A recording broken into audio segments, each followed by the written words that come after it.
Good morning student. मैं doctor वंदना Akodia, government college Bundi. बच्चों, पिछले वीडियो में हमने संकरण के बारे में पढ़ा था। आज हम valence shell electron pair repulsion theory के बारे में पढ़ेंगे। हमें बहुत से कंपाउंड, जैसे कि हमने देखा कि sp3 हाइब्रिडाइजेशन है, तो उसमें जो हमारा अणु है उसकी जो संरचना है वो चतुष्फलकीय होनी चाहिए, यानी टेट्राहेड्रल होनी चाहिए। मगर ऐसा नहीं होता है। कुछ अणुओं में टेट्राहेड्रल संरचना मिलती है, जैसे कि CH4 है। मगर यदि हम अमोनिया की बात करें तो अमोनिया के अंदर जो हमें आकृति मिलती है वो मिलती है हमें पिरामिडल। वहीं यदि हम वाटर मॉलिक्यूल की बात करें तो वो हमें वी शेप में दिखाई देता है। तो बच्चों, आज हम वेस्पर थ्योरी के बारे में पढ़ेंगे और अणुओं की जो ज्यामिति है उनके हाइब्रिडाइजेशन के हिसाब से उनमें किस तरह से विकृति होती है और क्यों होती है, किन कारणों से होती है और इसके क्या क्या नियम हैं, हम इसके बारे में पढ़ेंगे। तो बच्चों, 1957 में गिल्सेपी तथा नाइनहोम ने अकार्बनिक यौगिकों के त्रिविमीय रसायन को स्पष्ट करने के लिए एक नया सिद्धांत दिया। यह सिद्धांत किसी अणु अथवा आयन के केंद्रीय परमाणु के संयोजकता कोश में इलेक्ट्रॉन युग्म की पारस्परिक क्रिया पर आधारित है। यानी कि किसी भी अणु के केंद्रीय परमाणु के संयोजकता कोश में दो प्रकार के इलेक्ट्रॉन युग्म हो सकते हैं। पहला कौन सा है? बंधी इलेक्ट्रॉन युग्म। यह वह इलेक्ट्रॉन युग्म है जो बंध बनाता है और इलेक्ट्रॉन युग्म केंद्रीय परमाणु व उसके बंधे परमाणु के बीच में साझित होता है, यानी शेयर से बनता है। दूसरा प्रकार के जो अपने पास जो इलेक्ट्रॉन होते हैं वो अबंधी होते हैं, एकांकी इलेक्ट्रॉन युग्म होते हैं, जिन्हें हम नॉन बॉन्डिंग इलेक्ट्रॉन या फिर लोन पेयर ऑफ इलेक्ट्रॉन्स कहते हैं। यह इलेक्ट्रॉन युग्म बंध नहीं बनाते। यह केवल जो आपका जो सेंटर एटम है उसके संयोजकता कोश में रहते हैं और ये किसी अन्य परमाणु से साझित नहीं होते हैं। कुछ अणुओं में केंद्रीय परमाणु इन इलेक्ट्रॉन युग्म को दूसरे एटम को देकर उपसहसंयोजक बंध यानी कि कोऑर्डिनेशन बंध का निर्माण करता है। अतः हम कह सकते हैं कि वेस्पर थ्योरी के अनुसार किसी भी अणु की आकृति केंद्रीय परमाणु के संयोजकता कोश में उपस्थित बंधी यानी बॉन्डिंग इलेक्ट्रॉन युग्म तथा लॉन पेयर ऑफ इलेक्ट्रॉन यानी कि एकांकी इलेक्ट्रॉन युग्मों की संख्या पर निर्भर करती है। यह इलेक्ट्रॉन युग्म स्वयं को इस प्रकार से व्यवस्थित करता है कि उनके अंदर जो रिपल्शन है, या हम दूसरे शब्दों में कहें कि जो प्रतिकर्षण है वो कम से कम हो और जो मॉलिक्यूल है वो अत्यधिक स्थायी हो। तो कुछ एग्जाम्पल्स हम रूल फर्स्ट देखते हैं कि यदि फर्स्ट नियम जो है, यदि केंद्रीय परमाणु केवल बंधी इलेक्ट्रॉन युग्म से घिरा हुआ है, उसमें किसी भी तरह का एकांकी इलेक्ट्रॉन युग्म नहीं है, तो हम ये बोलेंगे कि उसकी जो ज्यामिति है वो रेगुलर है, उसमें किसी भी तरह का डिस्टॉर्शन नहीं पाया जा सकता। आप नीचे देखिए कुछ एग्जाम्पल और संकरण ये, जैसे sp संकरण BeCl2 है, इसमें दो बंधी इलेक्ट्रॉन है और हमें जो आकृति मिलती है वो लीनियर मिलती है या रेखीय मिलती है। इसी तरह से sp2 हाइब्रिडाइज है, Bf3 है, इसमें तीन बंधी इलेक्ट्रॉन्स युग्म होते हैं और इसकी जो हमें ज्यामिति मिलती है समतलीय त्रिभुजीय मिलती है। इसी तरह से जो sp3 हाइब्रिडाइज है, CH4 रेगुलर इसका एग्जाम्पल है और चार इसमें हमको बंधी इलेक्ट्रॉन युग्म मिलते हैं और इसकी जो आकृति होती है चतुष्फलकीय यानी टेट्राहेड्रल होती है।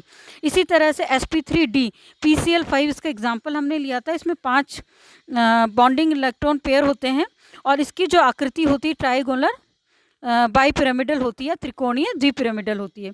इसी तरह जो अगला संकरण है वो है sp3d2, ये हमें SF6 में मिलता है और इसमें 6 हमें बंधी इलेक्ट्रॉन युग्म मिलते हैं और उसकी आकृति जो होती है रेगुलर ऑक्टाहेड्रल होती है। इसी तरह से sp3d3 ये IF7 में मिलता है, 7 इसमें बंधी इलेक्ट्रॉन युग्म होते हैं और ये पंचभुजीय द्विपिरामिडीय इसकी संरचना होती है। अब बच्चों, अगला जो आती है कि यदि किसी अणु में केंद्रीय परमाणु बंधी युग्म तथा एकांकी इलेक्ट्रॉन युग्म दोनों से घिरा हो तो आकृति नियमित रेगुलर न होकर क्या होगा, इसकी ज्यामिति में परिवर्तन आ जाता है। तो जो यदि हम रिपल्शन की बात करें तो आप नीचे यहाँ पर देखिए कि जो लॉन पेयर हैं इलेक्ट्रॉन के, उनमें सबसे ज़्यादा रिपल्शन पाया जाता है। उससे कम रिपल्शन लॉन पेयर और बॉन्ड पेयर के बीच में पाया जाता है और सबसे कम रिपल्शन बॉन्ड पेयर और बॉन्ड पेयर के बीच में पाया जाता है। अब इसमें आप ये देखिए कि यहाँ पर ये देखिए कि चारों समान है, यानी चारों बॉन्डिंग है, तो किसी तरह का रिपल्शन नहीं होगा। लेकिन यदि यहाँ पर एक भी lone pair of electron present है, तो यहाँ पर आप ये देखिए प्रतिकर्षण की वजह से हमारा जो बॉन्ड एंगल है उसमें डिस्टॉर्शन आता है। इसके कुछ एग्जाम्पल हम लेते हैं। फर्स्ट एग्जाम्पल हम लेते हैं अमोनिया का। नाइट्रोजन की इलेक्ट्रॉनिक स्टेट देखिए 2s 2p, यानी कि 2 इलेक्ट्रॉन तो आपके 2s में मौजूद हैं और 3 इलेक्ट्रॉन जो हैं आपके p ऑर्बिटल में उपस्थित हैं। तो अमोनिया आपका जो अमोनिया अणु है में केंद्रीय परमाणु नाइट्रोजन होता है और इसके पास 3 अयुग्मित इलेक्ट्रॉन है और एक पूर्ण भरा हुआ कक्षक 2s होता है। और जो 2p कक्षक होता है वह क्या होता है, 3 अर्धपूरित होते हैं। ये आपस में मिलकर संकरित होकर किसके साथ में, 2s के साथ में 4 हमारे sp3 संकरित कक्षक बनाते हैं। हमने पहले भी पढ़ा है कि जो संकरित कक्षक होते हैं इलेक्ट्रॉन पार्टिसिपेट नहीं करते हैं। अब इन चारों संकरित कक्षकों में से 3 कक्षकों में तो एक एक इलेक्ट्रॉन चला जाता है, अयुग्मित इलेक्ट्रॉन, और जो कि हाइड्रोजन के साथ युग्मित होकर अतिव्यापन करते हैं और हमारा सिग्मा बॉन्ड फॉर्मेशन यहाँ पर हो जाता है। अब क्या है कि इसमें एक इलेक्ट्रॉन एक जो संकरित कक्षक होता है उसमें एक एकांकी इलेक्ट्रॉन प्रेजेंट होता है। हम जानते हैं कि केवल सिग्मा बंध ही संरचना का निर्धारण करते। यही कारण है कि sp3 संकरण होने के बाद भी अमोनिया की संरचना नियमित चतुष्फलकीय न होकर त्रिभुजीय पिरामिडल होती है, यानी कि ट्रायंगुलर पिरामिडल होती है, जिनमें 3 हाइड्रोजन परमाणु त्रिभुज के कोनों पर स्थित होते तथा नाइट्रोजन परमाणु इस त्रिभुज के तल में थोड़ा ऊपर की ओर पिरामिड के रूप में हाइड्रोजन से बंधित रहता है। यहाँ पर इसकी आकृति देखिए बच्चों, यहाँ से आप इसकी संरचना से अच्छे से समझ पाएंगे। ये तीनों हाइड्रोजन है और ये नाइट्रोजन है, ये पिरामिड शेप हो गया पूरा, और यहाँ का जो आपका लॉन पेयर ऑफ इलेक्ट्रॉन है वो यहाँ पर उपस्थित है। चूँकि ये sp3 हाइब्रिडाइजेशन है इसमें, तो इसका बंध कोण कितना होना चाहिए था, 109 डिग्री 28 मिनट, मगर यहाँ पे बंध कोण कितना हो रहा है, 160 डिग्री। ऐसा क्यों हो रहा है, क्योंकि जो लॉन पेयर ऑफ जो बॉन्ड पेयर है इसके बीच में जो रिपल्शन हो रहा है, इसकी वजह से जो बॉन्ड एंगल है वो कम हो जाता है और बॉन्ड एंगल हमें 160 डिग्री देखने को मिलता है। इसी तरह फास्फोरस आर्सेनिक भी नाइट्रोजन की भांति ये कि क्योंकि ये ग्रुप 15 के सदस्य हैं, तो जैसे PCl3 है, PH3 है, ASH3 में भी, अमोनिया में भी जो sp3 संकरण होता है उसकी जो ज्यामिति होती है वो इसी तरह की होती है। अगला एग्जाम्पल है बच्चों वाटर का। यदि हम ऑक्सीजन, यहाँ पे सेंटर एटम है, यदि हम ऑक्सीजन की ऑक्सीकरण अवस्था देखें, ऑक्सीजन का यदि वो देखें इलेक्ट्रॉनिक कॉन्फ़िगरेशन, तो यहाँ पर आप देखेंगे 2s2 2 ऑर्बिटल कम्प्लीटली फिल है। यहाँ पर आप ये देखिएगा कि p ऑर्बिटल में 2 इलेक्ट्रॉन अयुग्मित है और एक हमें इलेक्ट्रॉन पेयर देखने को मिलता है। अब आप यहाँ देखिए कि सेंटर एटम है, अब चारों मिलके संकरण कर रहे हैं, यानी कि यहाँ पर हमें जो संकरण मिल रहा है sp3 ही मिल रहा है, मगर क्या हो रहा है कि बाद में जो दो तो क्या करते हैं, जो एक एक इलेक्ट्रॉन भरा जाता है 2 संकरित कक्षकों में और 2 के अंदर लॉन पेयर ऑफ इलेक्ट्रॉन भरे जाते हैं। तो इस वजह से क्या हुआ कि अब यदि हम हाइड्रोजन की आकृति देखें तो बच्चों आप यहाँ पर देखिए इसकी आकृति कि यहाँ पर हाइड्रोजन के साथ इसने बॉन्ड बना लिया और ये 2 लॉन पेयर है। अब हमने क्या कहा था कि लॉन पेयर और लॉन पेयर में रिपल्शन सबसे ज़्यादा होता है, उससे कम रिपल्शन लॉन पेयर और बॉन्ड पेयर में होता है, यानी कि इनमें रिपल्शन कम होगा मगर इन दोनों में रिपल्शन ज़्यादा होगा। इस वजह से जो 109 डिग्री 28 मिनट का जो हमारा बंध कोण था वो कितना हो गया, वो हो गया बच्चों 104 डिग्री 5 मिनट। तो बच्चों ये वेरिएशन हमारे को देखने को मिलता है, जबकि इसका जो संकरण है वो कौन सा है, sp3 संकरण है, और जो इसकी आकृति अब क्या होगी, टेट्राहेड्रल, रेगुलर टेट्राहेड्रल ना होकर हमारी वी शेप का हो जाता है। इस तरह के एग्जाम्पल 16 जो के जो सदस्य हैं p ऑर्बिटल के वो देते हैं, जैसे H2S में भी हमें मिलेगा HCl2, OF2, Cl2O, इन सब में sp3 संकरण पाया जाता है, मगर जो लॉन पेयर और लॉन पेयर का रिपल्शन होता है उसकी वजह से जो बॉन्ड एंगल होता है वो काफ़ी कम हो जाता है। अगला एग्जाम्पल है हमारा हाइड्रोनियम आयन का। तो H2 अणु के पास 2 एकांकी इलेक्ट्रॉन युग्म है, इनमें से एक एकांकी इलेक्ट्रॉन युग्म को यह हाइड्रोजन प्रोटॉन जो प्रोटॉन है उसको दान दे देता है, यानी उपसहसंयोजक बंध बन रहा है यहाँ पर। तो हमारा हाइड्रोनियम आयन बनता है। तो अतः जो आपका H3O में कुल 3 बंध हो गए, 2 सिग्मा बंध हो गया और एक आपका क्या कौन सा बंध हो गया, उपसहसंयोग यानी कोऑर्डिनेशन बॉन्ड हो गया। तो अब इसकी जो आकृति होगी किसकी तरह ज्यामिति होगी, ट्रायंगुलर पिरामिडल अमोनिया की तरह इसकी आकृति होगी, क्योंकि अब यहाँ पर repulsion lone pair of lone pair में न होकर lone pair of bond pair में हो गया है। अब यहाँ पर आप ये देखिए पूरा स्ट्रक्चर बना हुआ है, इसको देखिए। अब अगला एग्जाम्पल हम लेते हैं SF4 में। तो सल्फर परमाणु की ऑक्सीडेशन स्टेट यहाँ पर बच्चों आप देखिए कि यहाँ पे 3 इलेक्ट्रॉन है, यहाँ पे 1 इलेक्ट्रॉन है। तो हाइब्रिडाइजेशन देखिए ये sp3d हो गया। अब sp3d है, इसमें जो हमारी रेगुलर आकृति क्या होनी चाहिए, ट्राइंगुलर बाइपिरामिडल होनी चाहिए, मगर ऐसा नहीं होता है। क्या होता है इसमें कि यहाँ पे SF3 अणु में एक एकांकी इलेक्ट्रॉन भूमध्य संकृत कक्षक में होता है, क्योंकि बंधकोण 120 डिग्री होने के कारण प्रतिकर्षण न्यूनतम होता है तथा स्थायित्व अधिक होता है, तथा सिग्मा जो 4 सिग्मा बंध की उपस्थिति के कारण SF4 अणु की विकृत चतुष्फल की आकृति होती है, यानी डिस्टॉर्टेड टेट्राहेड्रल इसका स्ट्रक्चर होता है। जबकि क्या होना चाहिए था इसका ओरिएंटेशन, यानी इसका जो अभिविन्यास होना चाहिए था ट्राइंगुलर बाइपिरामिडल, जो कि sp3d कक्षक का होता है। और ऐसा क्यों होता है, क्योंकि जो sp4 अणु में जो लॉन पेयर और बॉन्ड पेयर के प्रतिकर्षण होता है उसके कारण जो इक्वेटोरियल और जो एक्सल कक्षकों का मध्य का जो 90 डिग्री का कोण है वो 89 डिग्री का हो जाता है, और वो 180 डिग्री से 177 डिग्री का हो जाता है। इसलिए हम जो इसकी आकृति है उसको हम डिस्टॉर्टेड टेट्राहेड्रल कहते हैं। इसका स्ट्रक्चर देखिए बच्चों किस तरह से होगा। यहाँ पर 2f, एक जो आपका अक्षीय स्थिति वहाँ पे लॉन पेयर ऑफ इलेक्ट्रॉन आ गया।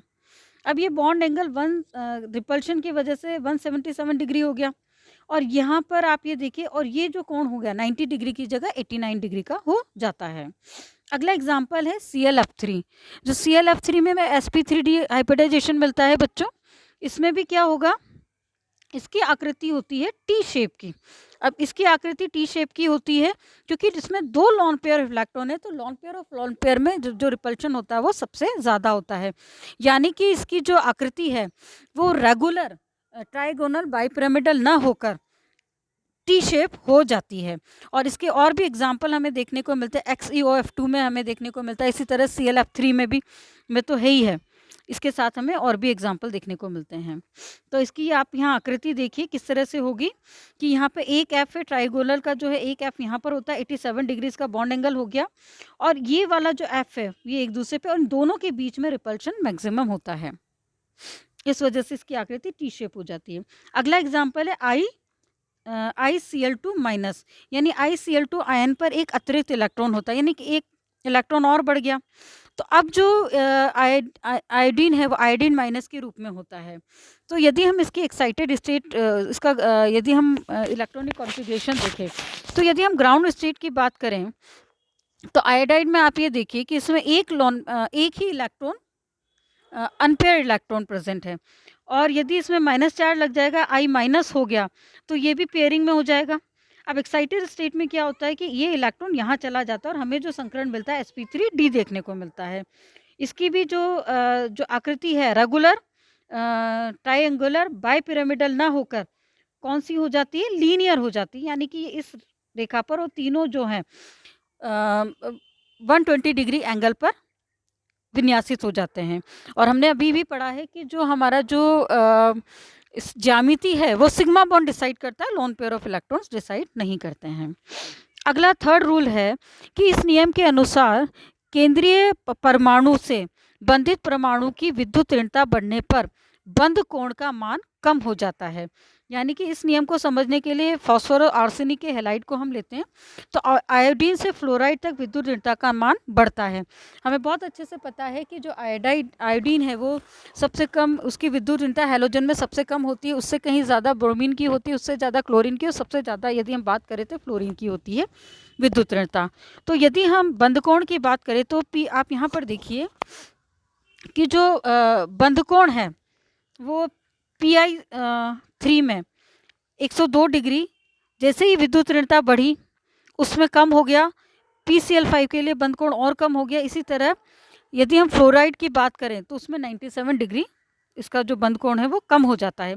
इसी तरह से आप आर्सेनिक के केस में देखेंगे तो 101 डिग्री आयोडाइड का जो हमारा कंपाउंड बनता है उसमें 101 डिग्री है, ब्रोमीन के कंपाउंड में 100 डिग्री, और यदि क्लोरीन का कंपाउंड बनता है तो हमें वहाँ पर 98.4 डिग्री देखने को मिलता है। तो बंधित परमाणु की विद्युत ऋणता जितनी अधिक होगी, केंद्रीय परमाणु के निकट इलेक्ट्रॉन घनत्व उतना ही कम होगा, जिससे बंध के मध्य प्रतिकर्षण कम होगा और बंध कोण का मान भी कम हो जाता है। अगला नियम है बच्चों, फोर्थ नियम। इस नियम के अनुसार यदि अणुओं में बंधित परमाणु समान हो लेकिन केंद्रीय परमाणु भिन्न भिन्न हो तो केंद्रीय परमाणु की विद्युत ऋणता बढ़ने के से बंध कोण का मान भी बढ़ता है। यानी कि यदि हम अमोनिया की बात करें तो अमोनिया के लिए 107.5 डिग्री होता है, जबकि PH3 के लिए 94 और 91 इसके लिए हो जाता है। और वहीं H2O का जो बंध कोण होता है 104 डिग्री होता है, और H2S के लिए 92.2 डिग्री, H2SE के लिए 91.0 डिग्री, और H2TE के लिए क्या हो गया, ये 89.5 डिग्री हो गया। अब इसका अगला नियम है, इस नियम के अनुसार एकल बंधों की तुलना में बहुबंध से संबंधित कोण अधिक होते हैं, यानी कि COCl2 में sp2 संकरण होता है, अतः दो एकल बंधों के मध्य में 108 डिग्री का होता है, जबकि बहुबंध के मध्य का कोण 128 डिग्री का होता है। अब बच्चों इस नियम की लिमिटेशन से कुछ सीमाएं हैं। तो इस सिद्धांत के कई सफल अनुप्रयोग हैं, जैसे कि यह सिद्धांत अत्यधिक ध्रुवीय अणुओं की आकृति की व्याख्या नहीं कर सकता है।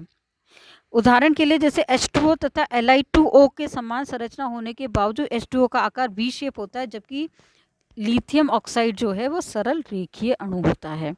इसी तरह अगला जो इसकी लिमिटेशन है वो ये है कि यह सिद्धांत कुछ संक्रमण धातु संकुलों की आकृति की व्याख्या करने में सफल रहा, जैसे D8 विन्यास वाले संक्रमण तत्वों के संकुलन की संरचना जो है वर्गाकार समतल यानी स्क्वायर प्लेनर होती है, जबकि यह सिद्धांत इसे चतुष्फलकीय बताता है। इसी तरह से तीसरी लिमिटेशंस हैं कि यह सिद्धांत अक्रिय इलेक्ट्रॉन युग्म यानी इनर्ट पेयर इलेक्ट्रॉन वाले तत्वों के यौगिकों की आकृति की व्याख्या करने में असमर्थ है। लास्ट पॉइंट है, ये सिद्धांत विस्थानीकृत यानी डीलोकलाइज जो पाई इलेक्ट्रॉन्स होते हैं उन अणुओं की संरचना को समझाने में सक्षम नहीं है, उनको एक्सप्लेन नहीं कर पाता। तो बच्चों आज हमने वेस्पर थ्योरी के बारे में पढ़ा और किस तरह से हमें वेस्पर थ्योरी में लोन पेयर के रिपल्शन की वजह से या लोन पेयर और बॉन्ड पेयर के रिपल्शन की वजह से बॉन्ड एंगल में वेरिएशन देखने को मिलता है, ये पढ़ा। अगले वीडियो में हम इसके आगे पढ़ेंगे। धन्यवाद।